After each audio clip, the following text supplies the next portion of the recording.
Joylarda bor.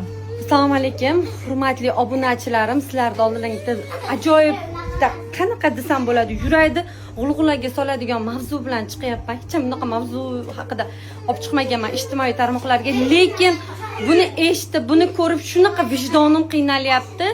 Sababi onasi bolasini tashlab ketdi. Mana shu qizcha.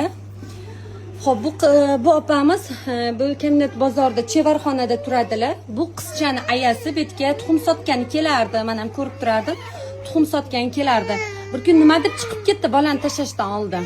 Nimaga? Chiqarganman o'zim og'ziga kunga stomatik bolani. Stomatik bo'lib ketgan. Isitmada kelganda bu. Yordam so'rab kelganman, yordam berdim. Tashalar olib berdi, ust-boshlar qildi mana. Jonim. O'ziga ham qildi ust-bosh onani. Ona bir qator onaga qildi ust-bosh. Bu bolani mana 20 kundan beri doktorlarga olib davolatyapmanman. Boshida черепный давление, suvi bor, ichayda infeksiya, og'zi stomatik. Bola kasal. Bola juda ham achinarli holatda qaralmagan bunga. Qarovsiz qolib ketgan bola. Aptekaga chiqib kelaman deb bolani sizga tashlab ketgancha yo'q. Necha kun bo'ldi shu holatga? Shu holatga 10 kun bo'ldi. 11 kundan bola.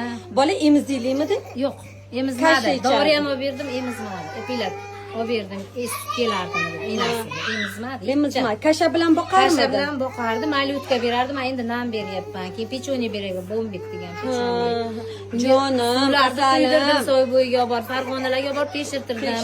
Nerpatolog, pediatr, hammasiga shunday tekshirtirdim. qizchani onasi qanaqa qilib shunday qizchani onasi tashlab chiqib ketadi? Aytinglar, odam bolasi-ku, onasi ham shunaqa yuragim ezilyapti. Hozir eshitdim, bu narsani olib chiqmasam bo'lmaydi. Onasini taniganlar, bilganlar aloqaga chiqib boringlar. 11 kun bo'pti bugun. Qidiruvda onasi bolani shunday tashlab, yonimda chevarxonada qizga shunday tashlab dori olib kelaman deb chiqib ketganicha yo'q onasi. Bu bola kasal, juda ham achinarli holatda. Shuna o'ynab qo'ydik, buni ko'rganingizda boshida. Вообще achinarli holatda edi. Hozir suvi bolani. Tuxum sotib yurardi. Tuxum sotardi bozorda, biz ham tuxum olardik. Ranglari yuvildi, sistemalar quyildi, dori darmon bormikan? Yo'q, dadasi yo'q. Dadasi yo'q. Onasi ham ajrashib yetimxonadan chiqqan. Ha, onasi o'zi ham yetimxonadan chiqqan ekan. Yetimxonadan chiqqan, bittasi boqib olgan, mamlakatda turgan boqib olgan buni. Xullas, Kemnet bozorda ko'pchilik biladi, tuxum sotib yuradigan qiz Aravada edi, bolasi bilan katta paqirda tuxum sotib yurardi. Shu qiz yo'qolib qolgan, bolani tashlab ketgan. Bilganlar kommentariyada yozib ketinglar, shu videoda tarqalishiga iltimos yordam